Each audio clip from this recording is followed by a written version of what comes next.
ปัจจุบันนี้ตามทีมงานเราก็เขาว่าไก่เครื่องหนึ่งได้น้อยหนึ่งละแต่ว่าอีกตัวที่เหลือนี่รู้สึกว่าจะมีแกงใหญ่แล้วต้องได้แบกเงินหลายต้องใช้เวลาหลายกว่าตอนกลับบ้านค่อยยอมรับว่าค่อยเป็นคนหนึ่งที่ได้สำรวจแหล่งท่องเที่ยวต่างๆอยู่ประเทศลาวหมู่น้อย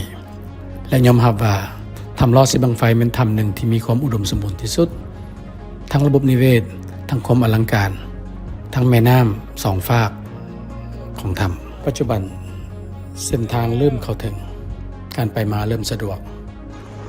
และเขตดังกล่าวถูกขับฮ้องให้เป็นมรดกทางธรรมชาติ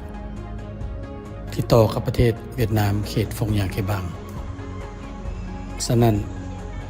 การวางแผนในการพัฒนาการคุ้มครองการจัดการบริหารแม่นหมักหัวใจที่สำคัญในการปกปักรักษาความสวยงามความอุดมสมบูรณ์ของถ้ำรักษาสายน้ำเสบังไฟทั้งสองฝั่งของปากถ้ำสภาพป่าไม้สัตว์ป่าซึ่งเป็นปัจจัยที่สำคัญที่จะขับเคลื่อนการท่องเที่ยวในเขตดังกล่าวให้ยืนยงและสร้างผลประโยชน์ให้ชุมชนอย่างคุ้มค่าและยาวนาน